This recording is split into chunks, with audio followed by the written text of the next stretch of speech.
பொறுப்பை உங்ககிட்ட ஒப்படைக்க சொன்னீங்க, நானும் உங்ககிட்ட ஒப்படைச்சேன். ஆனா அது உங்களால செய்ய முடியலல்ல. அதுக்கு காரணம் நீதான். நந்தினி என்கிட்ட இருக்கிற விஷயம் தெரிஞ்சுக்கிட்டு நான் நந்தினிய கோர்ட்ல ஒப்படைக்க கூடாதுன்னு பயங்கரமா பிளான் பண்ணி நீதான் எனக்கு கெட்ட பேரை உருவாக்குன. இதுக்கு நான் என்ன பதில் சொல்றதுன்னு தெரியல ஐஸ்வர்யாமா. இதான் நீங்க என்ன பத்தி புரிஞ்சுக்கிட்டதுன்னா அப்படியே வச்சுக்கோங்க. அத பத்தி எனக்கு எந்த கவலையும் இல்ல. என்ன பொறுத்த வரைக்கும் அம்மாவை நான் வெளியில கொண்டு வரணும் தான் நினைக்கிறேன். ஆனா நீங்க அம்மாவை வெளியே கொண்டு வர முயற்சியில என்னோட பங்களிப்பு எதுவும் இருக்க கூடாது, முழுக்க முழுக்க நீங்க மட்டும்தான் இருக்கணும்னு நினைக்கிறீங்க. இத பாருங்க ஐஸ்வர்யம்மா, நமக்குள்ள இப்போதைக்கு போட்டி முக்கியம் இல்ல. எல்லாத்துலயும் நான் தான் இருக்கணும்னு ஒரு நாள் கூட நான் இது வரைக்கும் நினைச்சதே இல்ல.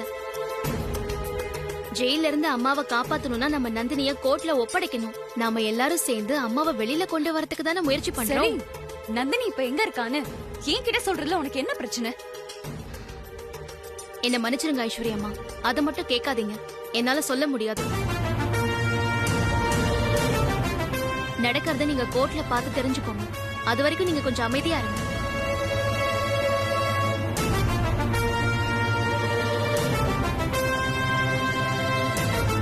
வாங்க மாமா.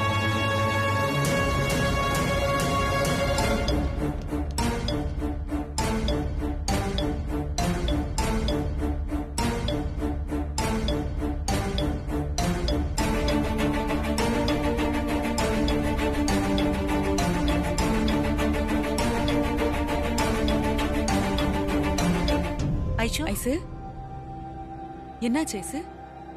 நந்தினியை நம்ம கிட்ட இருந்து தட்டி பறிச்சுட்டு போனது அந்த பார்வதி ஒத்துக்கிட்டாளா இல்லையா? எப்பவும் போல நந்தினி விஷயத்துல அவதான் ஜெயிக்க போறா. அவ மட்டும் நந்தினிய கோர்ட்ல கொண்டு போய் ஒப்படைச்சிட்டா அப்புறம் அகிலா ஆண்டி என்ன உன்னத்துக்கும் உதவாத கேஸ்னு ஒதுக்கி வச்சிருவாங்க. என்ன ஐசு நீ? நான் அதுக்கு விட்டுருவேனா? எல்லாமே கை மீறி போயிடுச்சே வனஜா. அந்த பார்வதி அந்த நந்தினியை கொண்டு போய் கோர்ட்ல நிறுத்த போறத நம்மளால எப்படி தடுக்க முடியும்? ஏன் தடுக்க முடியாது? இங்க பாருங்க கங்கா, அந்த பார்வதி எப்படி நம்ம கிட்ட இருந்து நந்தினியை தட்டி தூக்கிட்டு போனாலோ அதே மாதிரி அவகிட்ட இருந்து நந்தினியை நாம தட்டி தூக்க வேண்டியதுதான்.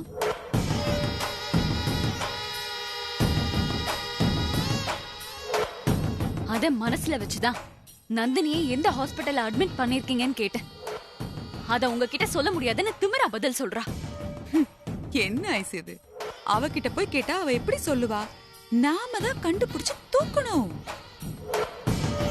ஆளை அனுப்பி கண்டுபிடிக்கிறதுக்கு நம்ம சிட்டிக்குள்ள என்ன 5-6 ஹாஸ்பிட்டலா இருக்கு? ஆயிரக்கணக்கில் ஹாஸ்பிட்டல் இருக்கு. நம்மளால எப்படி முடியும்? இப்படி எப்படி முடியும், எப்படி நடக்கும், எப்படி கண்டுபிடிக்கிறது கேட்டுக்கிட்டே இருந்தோம்னா எப்பவுமே கண்டுபிடிக்க முடியாம போயிடும். யோசிச்சா 1000 யோசனை கிடைக்கும். பாருங்க, ஐசு யோசிக்க ஆரம்பிச்சிட்டா.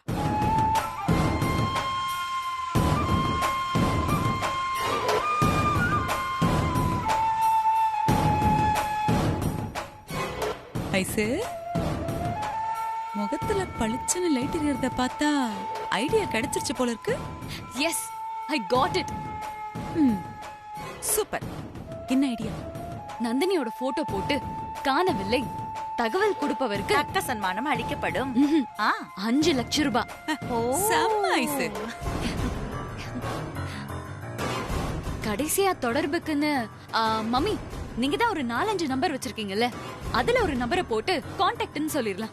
சூப்பர் ஐஷு. எனக்கு தெரிஞ்சு நல்ல பிரிண்டிங் பிரஸ் ஒன்னு இருக்கு. இப்பவே அவனை கூப்பிட்டு போஸ்டர் அடிக்க சொல்லிடுறேன். மம்மி, போஸ்டர் அடிச்சு ஒட்டுறதுல அந்த காலம், போஸ்ட் போட்டு சென்ட் பண்றதா இந்த காலம். நினைச்ச உடனே வேலை முடியும். Facebook, WhatsApp, Instagramனு எல்லாத்துலயும் போஸ்ட் போட்டு தட்டி விட்டா நந்தினி எந்த ஹாஸ்பிட்டல்ல இருக்கான்னு 1 hourல கண்டுபிடிச்சு சொல்லிருவாங்க. Super idea Aisu. செம்மையா யோசிச்சிருக்க. 1000-ஆ 2000-ஆ? கொரோனால எல்லாரும் விட்டே தானே இருக்காங்க. 5 லட்சம்னா விட்டுற முடியுமா? அதுவும் ஒரு போன் கால் இன்ஃபர்மேஷனுக்கு. நீ வேணா பாரு ஐசு, இன்னும் 1/2 மணி நேரத்துக்குள்ள மெசேஜ் கால்னு அடிச்சு துவைக்க போறாங்க. நமக்கு இன்ஃபர்மேஷன் கிடைச்ச உடனே அங்க குழம்பி போய் நந்தினிய கொத்த அள்ளிக்கிட்டு வந்து நம்ம கஸ்டடியில வச்சுக்கிட்டு நாளைக்கு கொண்டு போய் கோர்ட்ல ஒப்படைச்சோம்னா அவ்வளவுதான், எல்லாரும் காலி. நீ நினைச்ச மாதிரி அடுத்த அகிலாண்டேஸ்வரி நீதான். நீ போஸ்ட் போட்டு தாக்கு.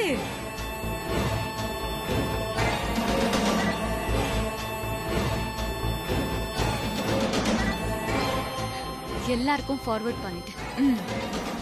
மம்மி, நீங்க சொன்ன நம்பர் தான் போட்டிருக்கேன். சரி, கரெக்ட் கரெக்ட். அவ்வளவுதான். இன்ஃபர்மேஷனுக்காக வெயிட்டிங். பாப்போம்.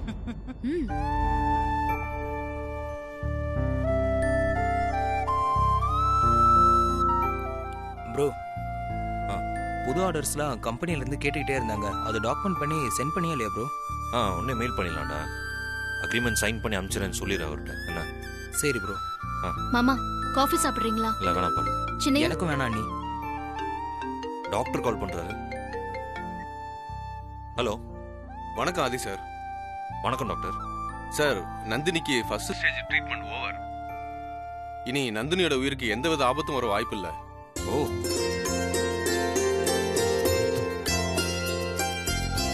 Thank you doctor. நந்தினிக்கு கான்சியஸ் கொண்டு வரதுக்காக செகண்ட் ஸ்டேஜ் ட்ரீட்மெண்ட் ஸ்டார்ட் பண்ண போறோம். அதுக்கு பேஷண்டோட பழைய மெடிக்கல் ரிப்போர்ட் இருந்தா எனக்கு கொஞ்சம் ஹெல்ப்ஃபுல்லா இருக்கும். உங்ககிட்ட இருக்குமா? கிடைக்குமா? இருக்கு டாக்டர். இமீடியட்டா எடுத்து வந்துடும். ஓகே சார், கொண்டு வாங்க, நான் வெயிட் பண்றேன். Okay doctor, thank you. யா,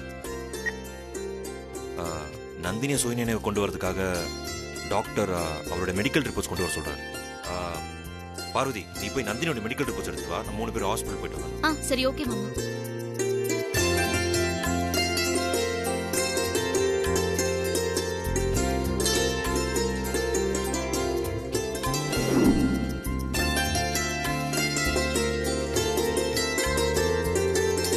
மாமா, இந்தாங்க மாமா. போலாமா? போலாம். வாங்க.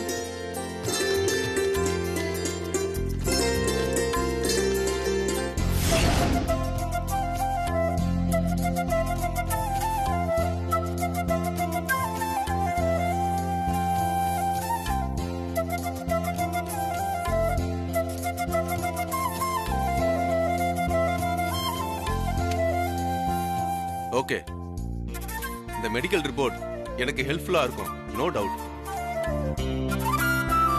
பட் பேஷண்ட பத்தி இன்னும் சில கிளாரிஃபிகேஷன் தேவைப்படுது. எதுவா இருந்தாலும் கேளுங்க டாக்டர், சொல்றேன். பேஷண்ட்டை ஸ்டடி பண்ணிட்டு ஒரு 10 மினிட்ஸ்ல வந்து கேட்குறேன். சொல்லுங்க. ஓகே, போயிட்டோம்.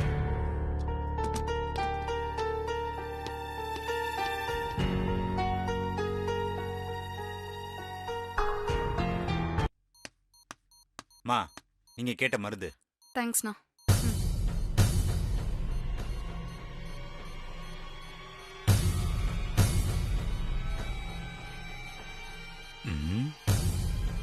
இவங்கள தானே காணோன்னு ஃபேஸ்புக்கில் போஸ்ட் போட்டிருந்தாங்க.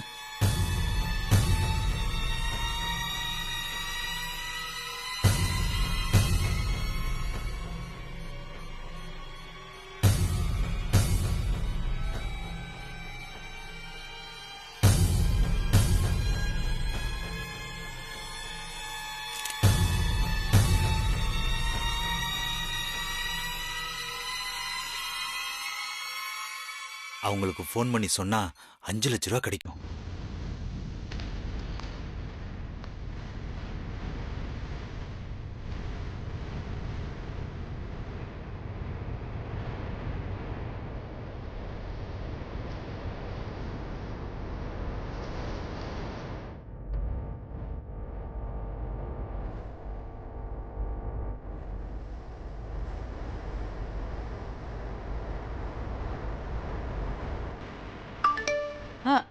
Ice, message.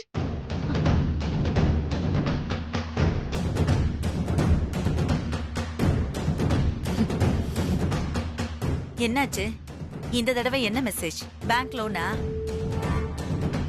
பியூட்டி பார்லருக்கு 50% ஆஃபர் வந்திருக்கு. ஐயோ, நாசமா போச்சு. இங்க பாரு வனஜா, எனக்கு என்னமோ இந்த ஐடியா ஒர்க் அவுட் ஆகும்னு தோணல.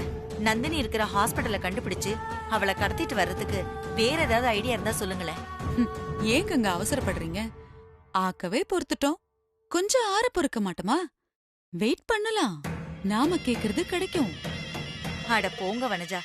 Facebook வாட்ஸ்அப் போஸ்ட்னு பார்த்துட்டு 1 மணி நேரத்துல மெசேஜ் வரும்னு ஐஸ்வர்யா சொன்னா. ஆனா 1/2 மணி நேரத்துல கண்டுபிடிச்சலான்னு நீங்க சொன்னீங்க. ஆனா போஸ்ட் போட்டு இப்ப 3 மணி நேரம் ஆச்சு. லோன் மெசேஜும் பியூட்டி பார்லர் மெசேஜும் தான் வந்துட்டு இருக்கு. நந்தினி எந்த ஹாஸ்பிட்டல்ல இருக்கான்னு எந்த மெசேஜும் வந்த பாடு இல்லையே. கங்கா, என்ன நீங்க இவ்ளோ அவசரப்படுறீங்க? இங்க பாருங்க, நந்தினி கொண்டு போன பார்வதி ஆதியும் அவளை என்ன ஜெனரல் வார்ட்லயே அட்மிட் பண்ணிருப்பாங்க? கண்டிப்பா ஐசியூல தான் கொண்டு போய் வச்சிருப்பாங்க. அப்படி இருக்கும்போது ஐசியூல அவ்வளவு சீக்கிரம் யாரும் போயிட முடியாது. டாக்டர், நர்ஸ், முக்கியமானவங்க மட்டும்தான் போக முடியும். அவளை அங்கிருந்து ஜெனரல் வார்டுக்கு மாத்தும் போதுதான் 4 பேர் கண்ணுல படுவா. அப்படி மாத்தும் போது நாம எதிர்பார்க்கிற மாதிரி கண்டிப்பா நமக்கு கால் வரும். வெயிட் பண்ணுவோம். ஐசியூல இருந்து அவளை வேற வார்டுக்கு எப்ப மாத்துறது? 4 பேர் எப்ப பாக்குறது? நமக்கு எப்ப மெசேஜ் வருது? இதெல்லாம் ஆகிற வேலையா வனஜா? இல்ல மம்மி, நந்தினி ஐசியூலே இருக்கட்டும். அங்க டாக்டரை தவிர ஒரு வார்ட் பாய் கூடவா போக மாட்டான்? போவான். போகும்போது நந்தினிய பாப்பான். பார்த்ததும் டீட்டெயிலா நமக்கு போஸ்ட் போடுவான். வெயிட் பண்ணி பாப்போம். அதானே, வெயிட் பண்ணுவோம்.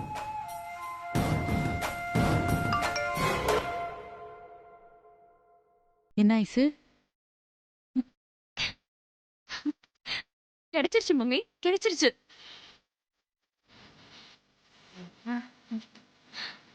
நந்தினி இருக்கிற ஹாஸ்பிடலோட அட்ரஸ் கிடைச்சிருச்சு. பாத்தீங்களா, சொன்னல.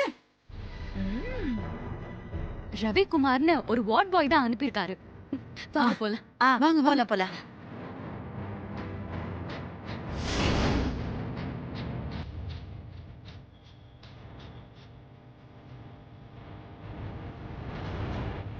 வா.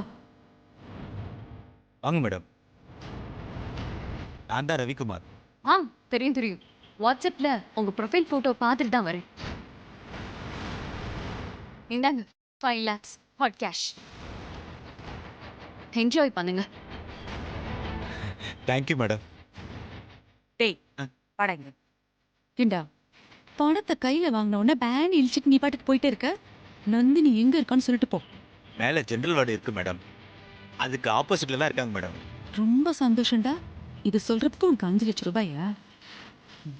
நேரம் வா.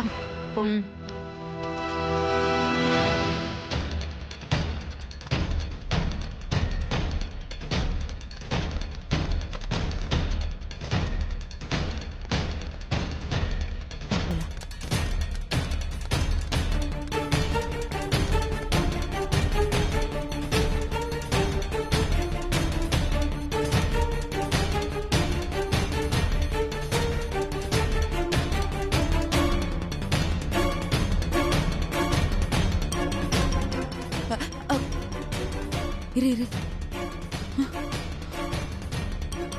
எவ்வளவு விவரமா இருக்க பாரு.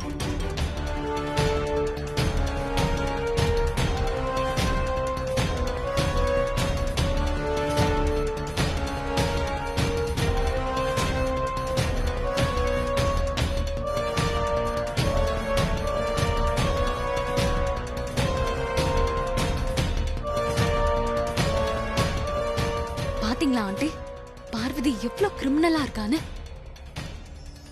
போலீஸ் ப்ரொடெக்ஷன்லாம் போட்டிருக்கா. எல்லாம் நமக்கு பயந்துதான். நம்ம கைவரிசையை காட்டிடுவோமோங்கிற பயம் போல இருக்கு. அங்க இருக்கிற போலீஸ் ப்ரொடெக்ஷனை தாண்டி போய் நந்தினியை கூட்டிட்டு வர முடியாது. என்ன பண்ணலாம்?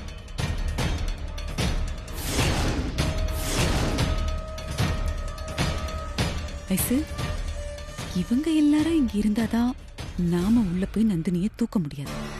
ஆனா இங்க இருக்கிற எல்லாரும் வெளியே வந்துட்டாங்கன்னா அப்ப நம்ம ஈஸியா உள்ள போய் நந்தினி தூக்கிடலாம்ல. அது எப்படி? அதுக்கு ஒரு பெரிய ஆயுதம் இருக்கு ஐசு. ஒண்ணும் இல்ல, இப்போ இந்த ஹாஸ்பிட்டலுக்குள்ள பாம் இருக்கு. பாமா? சும்மா இருங்க, சும்மா. பாம் இருக்கு அப்படின்னு சும்மா ஒரு பொருளைய கிளப்ப போறோம், அவ்வளவுதான். அப்புறம் அந்த பாம் இன்னும் 1/2 மணி நேரத்துல வெடிக்க போகுதுன்னு சொல்லிடுவோம். அப்புறம் என்ன, இங்க இருக்கிற எல்லாரும் இரும்பு புத்துக்குள்ள நெருப்பு வச்ச மாதிரி எப்படி ஓடி வராங்க பாரு. அந்த சந்தர்ப்பத்தை யூஸ் பண்ணி நாம உள்ள போய் நம்ம நந்தினியை தூக்கிட்டு வந்துட வேண்டியதான். ஆண்டி, ஐடியா நல்லா தான் இருக்கு. Super idea. ஆனா நம்ம சுயநலத்துக்காக ஹாஸ்பிட்டல்ல இருக்கிறவங்கள டிஸ்டர்ப் பண்றது எனக்கு நல்லதா படல. ஐஷு, ஆரம்பிச்சிட்டியா உன் வேலைய? இனிமே நீ இங்கே இருந்தன்னா என்னையும் யோசிக்க விட மாட்ட, அவங்களையும் யோசிக்க விட மாட்ட. டென்ஷன் பண்ணி காரியத்தையே கெடுத்துருவ. நீ தயவு செஞ்சு வீட்டுக்கு போ. நாங்க நந்தினியை கடத்திட்டு வெளியில வந்து அதுக்கப்புறமா உனக்கு ஃபோன் பண்றோம். நீ கிளம்பி வா. இல்ல மம்மி, நான் என்ன சொல்ல வரேன்னா, ஐசு சொல்றது கேளு. உனக்கு இதெல்லாம் பாக்குறது கஷ்டமா இருந்ததுன்னா நீ கிளம்பி வீட்டுக்கு போ. நந்தினியை கொண்டு வந்து நான் உன் கையில கொடுக்கறேன். நீ தான் அவளை கோர்ட்ல ஒப்படைக்க போற. புரிஞ்சுதா? வா வா வா.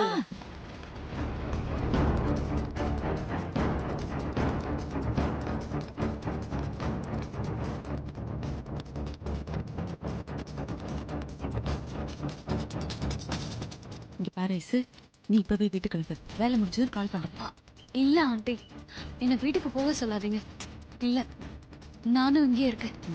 இவ வேற. கங்கா சொல்லுங்க கங்கா அவளுக்கு. அதான் நானும் சொல்றேன்.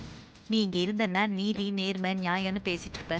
எங்களை ஒரு வேலையும் செய்ய விட மாட்டேன். நீ சீக்கிரம் கிளம்பு. இல்ல மம்மி, நான் என்ன சொல்ல வரேன்னா, ஐசு சொல்றது கேளு. நீ தான் நந்தினிய கோர்ட்ல ஒப்படைப்ப. அதுக்கு நான் கேரண்டி. நீ நினைச்ச மாதிரியே இந்த விஷயத்துல எல்லாமே நடக்கும். இப்ப கிளம்பு. நீங்க சொல்றீங்கன்னு நம்பி போறேன். சக்சஸ் பண்ணிட்டு எனக்கு கால் பண்ணுங்க. சரி போ.